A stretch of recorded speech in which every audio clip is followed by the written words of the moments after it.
Well, hello, good people and Eagle and 49er fans. Mark Holmes here, and as always, I want to say thank you all for watching, commenting, subscribing, and being part of the Joe Boo Sports Report. Without you guys, as well as you ladies, you know that this literally does not work. Program note: today we'll be doing the Dan Saleo show at 4:30. I don't know what happened with Wednesday, but I still got to do the walk of shame with them today. Here's what's kind of interesting to me is the San Francisco 49ers. Could you imagine if we lost to a division rival on a primetime game after being expected to be really, really good, that we literally got embarrassed, didn't score a single touchdown, not one, not one, that your season ended last night? If that was the Cowboys, well, let me throw another piece into this. Could you imagine if Micah Parsons decided in the third quarter, I'm not going back in. Screw you, coach. I'm not going back in.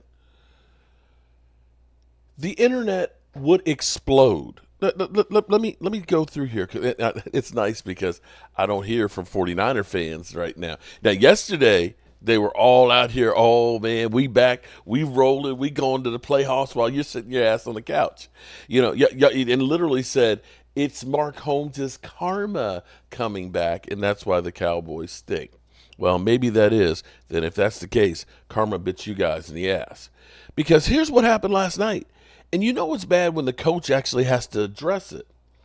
San Francisco 49er linebacker Devondre Campbell left the sidelines during the team's season-crushing loss to the Los Angeles Rams on Thursday night in an apparent refusal to play that earned scorn from teammates. His teammates are like, what the f is wrong with you? The veteran had been bumped from the starting lineup with the return of previous injured Dre Greenlaw. But when Greenlaw needed to come out of the game in the third quarter, Campbell declined to play, according to Mike Shanahan.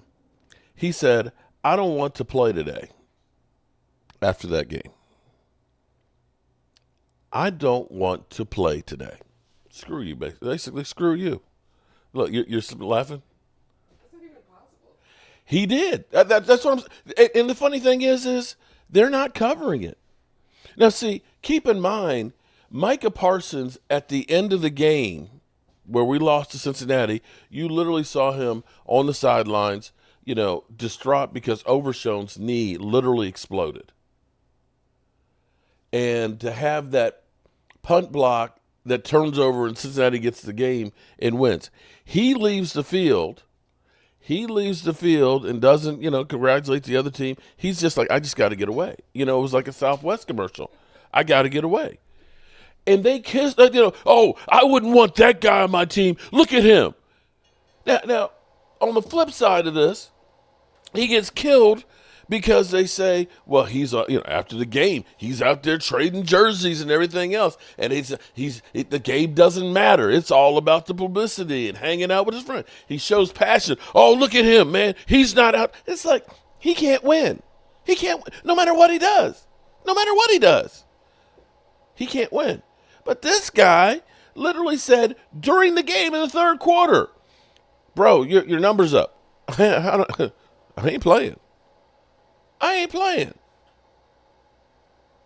Your team, which was in the Super Bowl, that everybody said is a Super Bowl caliber team, that is loaded. Now, see, here's the difference, because I know what you're going to do. You're going to say, well, your team sucks. Your team sucks. You got the same record as San Francisco. Yeah, I agree. But I look at my team and say, we got Jerry Jones and Stephen Jones, the ultimate handicaps. The ultimate handicap. My morning video literally talked about they were the last team to sign a free agent, and the free agent they signed was their own long snapper. That in the course of the last 9 years, they have spent the least in free agency.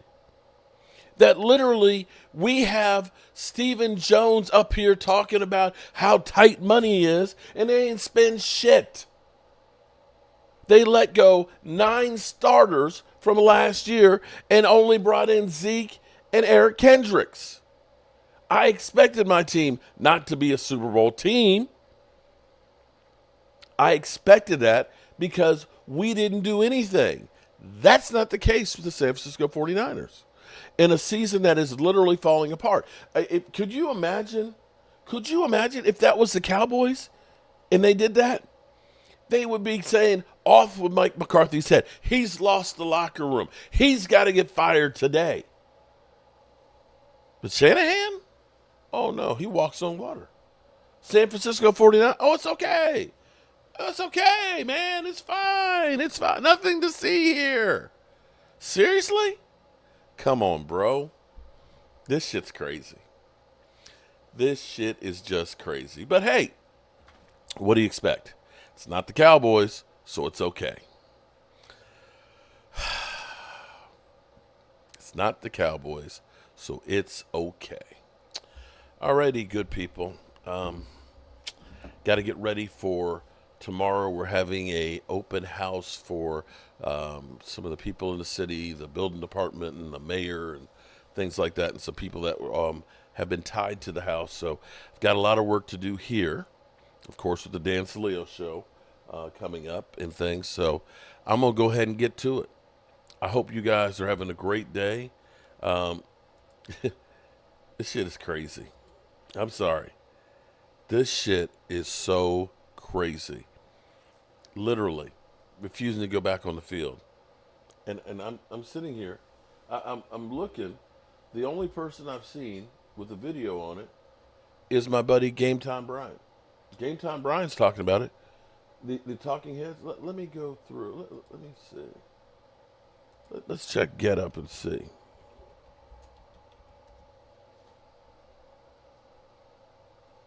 Oh, okay. Actually, I'm wrong. Let's see. Ryan Clark. We are fired up and ready. Hey, that was weak. We want y'all to get hyped out here. There we go. You're around acting like Devondre Campbell. Oh, why? Jumping ahead just a little bit, we have to go through the details of an excruciatingly boring game first before we get to the ridiculousness that ensued. Here we go. Thursday Night Football. Okay. Frankly, neither have they, but that's a whole other story. So the Rams get the win last night. They are now the favorites to win the NFC West, according to ESPN Bet. Seattle currently in that first place spot. They're heading into a crucial game against the Packers this weekend. Week 15 is fascinating, but nothing more interesting may happen than our sidebar story last night. Here we go. That man, Devondre Campbell, second half of this game last night with injuries piling up. The Niners needed the veteran linebacker to come in the game, and he refused to enter the game, refused to go in, then headed to the locker room with a towel over his head long before the game was over. Here were some of his teammates' reactions afterward. I don't like distractions on the sideline. I think that's ignorant, and I think it's couldn't happen to a nicer just team. Dumb. It's just stupid. One person making a selfish decision, and I've never been around anybody that's ever done that, and I hope I'm never around anybody that does that again. For him to do that, that's some sucker stuff. That's some bullshit. Like, probably gonna get cut soon, so it is what it is with that. Okay, and they were among many, and Kyle Shanahan reacting as well. And so I think we do have the perfect sort of cross-section of opinion here with different people. We have someone who's covered the game for a long time. We have a general manager, and we have two guys who played in the game. Let's start, Bart, if I can, with you. Yes. Devondre Campbell refuses to go into the game.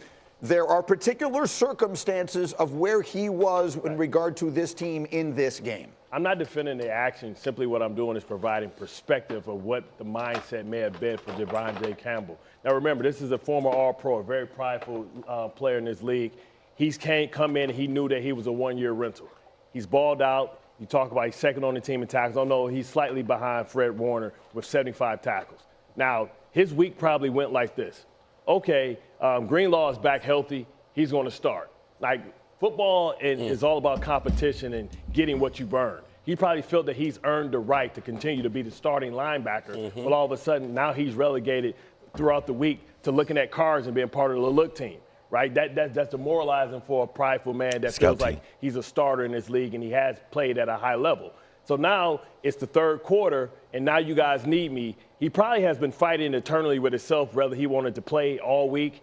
And I'm sure his agent was saying, hey, be a professional, do what you're supposed to do. And he got caught up in the emotions of things that now Man, you want me to come play and save you guys after you guys basically told me that I'm a stepchild, right? Everybody that spoke in that meeting, when you talk about Kittle, you talk about Ward, they're there for the long term. You just told me that I was a rental car. It's one thing to know that. It's another thing to see it and have to receive that in real time. So that's your perspective on perhaps why it may have gone the way that it went. RC, what is your perspective? Don't give a damn about none of that, right? Because it is a competition, right? It is a competitive sport. And part of competitive sports is it's not only about what you have done as an individual, but the guy you're competing against. And I'm not talking about the Los Angeles Rams. I'm talking about Dre Greenlaw. As great as Fred Warner is, everyone in that locker room felt like Greenlaw was actually the heartbeat of this defense. He's the heartbeat of this team. When you watch the beginning of that game, there was no player that popped more than number 57. So if you're Devondre Campbell, you have to be able to see that, right? And you also miss the fact that if I'm Devondre Campbell, I'm not only playing to show that I can be a valuable part of the San Francisco 49ers, I'm playing so I can show to Mike Tannenbaum, who may be over in New York or who may be over in Miami, that I can be a valuable piece to their locker room. That is not. I'm going to end it right there. But see, you see how this is, nothing is being blown up on the coach or the organization. You know, it's only that guy. Oh, that guy. Wait. If it was the Cowboys, it would be treated totally different. But hey, what do I know? I'm a guy with a day job and a voodoo doll. Enjoying seeing the 49ers implode. Peace.